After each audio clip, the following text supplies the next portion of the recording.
Guys, Deluded Guna, your host with the most. Arsenal versus Watford, the preview. Let's get into it. You've seen my uploads. I think I let out 4 this morning before I went about my day. I've come back. You saw my tweets. I promised to talk about it. So let's get into it. We had a great start in February, September. So we know we need to continue that. We had a poor start the month before that. We were undefeated in September. We now need to take that same work ethic and same consistency. Forget about being complacent, because let's be honest, it wasn't the hardest of fixtures, bar the Chelsea result, which we done well to get a draw in. Yeah, man, these are games we should be winning, and we've done what we needed to do. We need to continue the same momentum, because I believe after Watford, we've got Everton and Swansea out of the teams we should be picking up points from based on their current form. That's 7-9 points minimum that we require. If you're Arsenal and the Arsenal fans, we know it's not going to be 7 to 9. It's more like we'll take 3 or 4. But who knows? Because after that, we have Spurs and City. I'm not sure what order, but them games can go either way. We haven't really turned up against Spurs in a while. Apart from that, I think it was a draw when Xhaka and Coquelin did well in the midfield. But other than that, I can't remember the last time we won. City, you've seen what Pep Guardiola's team's doing, so yeah, man, we probably scrapped that game, so we need to take multiple points. Our opponents, Watford, I believe they're 12th or 13th, don't correct me on that. They're level with Liverpool. They've had a good start to the season. I believe they've only lost 1 game. They've literally only lost 1 game, and that was when they got slaughtered against City. So yeah, they've out of the 7 games played, they've won 3, they've lost 1 and 3 draws, and they've done a decent thing. The 3-3 against Liverpool, that's a good point. Ironically, they can overtake us if they win. So we need to turn up. We actually need to turn up. They drew against West Brom away, I believe. Don't correct me on that if I'm wrong. Something we couldn't get points at the Hawthorns last year. So yeah, in regards to the team news, firstly let's talk about Alexis Sanchez. He spoke about Alexis Sanchez's frame of mind in regards to he's not going to be going to the World Cup. Of course, that's going to hit him and things like that. But just stop with this prima donna stuff. We need to just continue. He should be able to play. Ozil's allegedly fit and back in training, has got no problems. Obviously, he's lacking match fitness, so we don't know if he's going to start or whatever, but I like to think he is. Wells is back in full training as well. So there's some options to be had. Koscielny's having a fitness test. We know he got injured playing for France. He's got apparently there's no pain in his Achilles, but we don't know if he's going to give that a rest or whatever's going to happen. His centre half partner, Mustafi, like I told you guys, when the German people said it, go and check my last vid. He won't be back until after the next international break, so he's out for a month or just over a month. So if you're Chambers, who's coming back from an injury himself, or if you're Holding, you're licking your lips, you're thinking this is game time. And if you're Bielik, your luck is deep, because if you weren't injured, you'd undoubtedly be on the bench, because I don't know what centre half is going to be on the bench for us, but with all these injuries, if both centre halves are injured. So yeah, we know we need to win on that accord. So yeah, man, that's the team news. If we go into Watford's, like I said, they've been playing decent. Richarlison and Decor 3 goals apiece, so we need to watch them. You've seen Richarlison; he's somewhat been the hero for Watford, man. He must scored the most late winners so far in the Premier League. He always hits it. For me, Watford are an energetic side. I think based on quality, we should beat them, and they do tend to make some individual errors and things. We need to target Holebas, because I think he's a bit suspect, and their fullbacks are suspect. Jan Matt. And the keeper's not the best in Gomez, but they are a side that's got a lot of energy, that's going to work off the ball for them. They've got Marco Silva, who, although they got relegated last year with Hull, he's been getting them playing some decent football. So it's nothing that we can really take for granted. I believe the last 3 games we've been to the Hawthorns. Well, I think we train near each other, so it is somewhat a local derby, but that's irrelevant. The last couple, is it Hawthorns? It's not Hawthorns, that's West Brom. Wherever Watford train and play. I believe at the last 3 meetings, twice in the Premier League, they've won 1, we've won 1, and we beat them in the FA Cup. So, yeah, man, even if I go back to, not last season, the season before last, when we beat them, I weren't convinced with how we played. So, it tends to be when we go over there, the quality makes a difference, but we don't tend to turn up. I'd love for us to just kill this game very quickly, But I'm not sure with fitness levels and things like that, because several players of us have been playing all about the place, to be honest. Our rivals are in amongst us. This is why I think we need to take points. Spurs are likely to beat Bournemouth, of course. Touch wood, I hope they lose. Palace versus City. Chelsea. Palace's form has been woeful. You'd think Chelsea are going to win that. Again, touch wood, I hope they don't. Liverpool versus Man United. Now, if you're both sets of fans, you'll take a point. If it's me, someone has got to lose that. It's a fantastic game for the neutrals.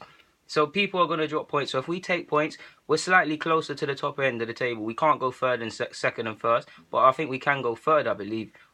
Chelsea, like I said, are likely to win.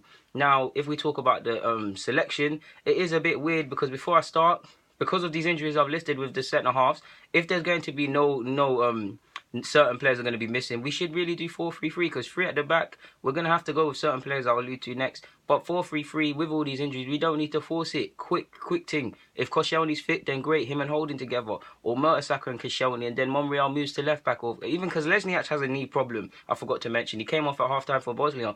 So if he's got a problem, 4-3-3 or 4-2-3-1, we don't need to force it. There's Holding and Mertesacker that can play together.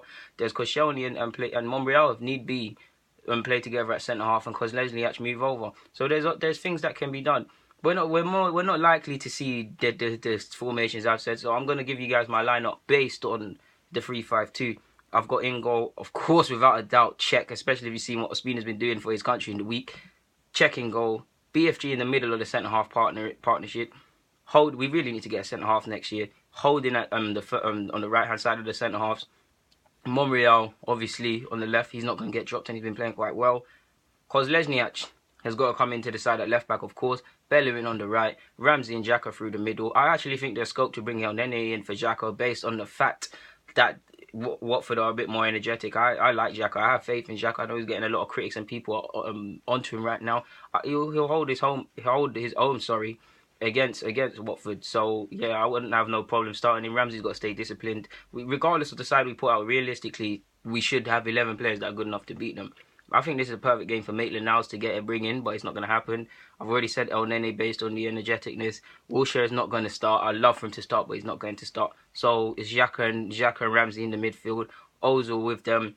Alexis obviously, and Lacazette up front. So I'll say that again in case I've missed anything else. Check and goal. Holding.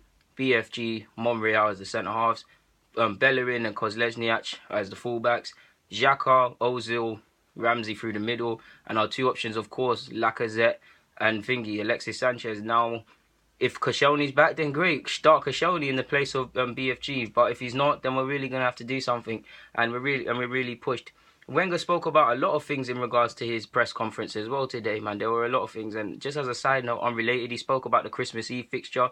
And he said that games on Christmas Eve, if it is to happen, shouldn't be played past 2 p.m. And he's also said he's ready for the competitive festive period fixture list. Now, if you are, learn from last year.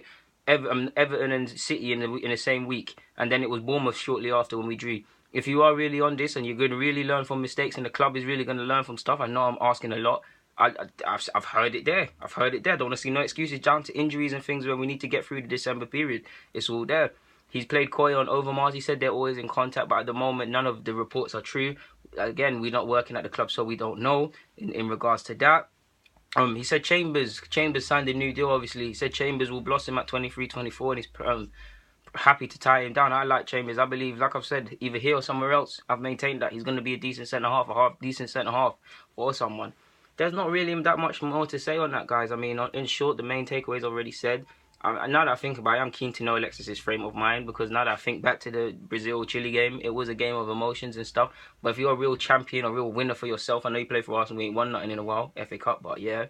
If you're a real winner and you're a real champion and you really are world-class in your mentality and how you carry on, I'm not saying it shouldn't affect you. Of course you want to go to the World Cup, but you have a job to do for yourself. You want to get these moves to City, etc. It's in your best interest to score your goals, to carry the club as far as you can, to play as well in as many games as you can. More options, more money. And I've already talking about he's 29 in December. Ozil's 28. I know I'm just mentioning Ozil to highlight the point.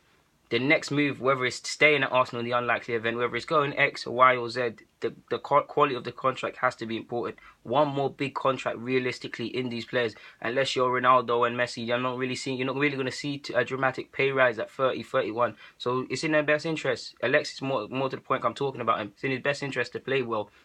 I really would like to know the full insight as to where Koscielny and Kozlesniak are fitness-wise. Because I think Wenger's lying about Kozlesniak. I actually think it's a mad thing, to be honest with you, and it's not minor. Touchwood, the guy's a fan favourite already. So yeah, guys, I'm waffling, to be honest with you guys. Oh, it looks like I had something on my ear there, but it's this. I ain't got no cigarette there, guys. But yeah, Deluded Gooner, I'm signing out. Get in the comments. You guys know what to do. Thank you very much for watching me and praising me for my videos. I swear all of these messages keeps me going. Sometimes I feel to just stop bringing out vids and you lot get in my DMs and say some positive stuff. And I can't thank you enough for that, guys. Thank you very much, man. Because regardless of all my shortcomings, I might talk too fast, I might ramble, I might do this, I might do that. You still mess with me. And I can't thank you enough. So, guys, thank you very much, man. Get in the comments, subscribe. Delulu Laguna. YouTube's N'Golo Kante. I'm out.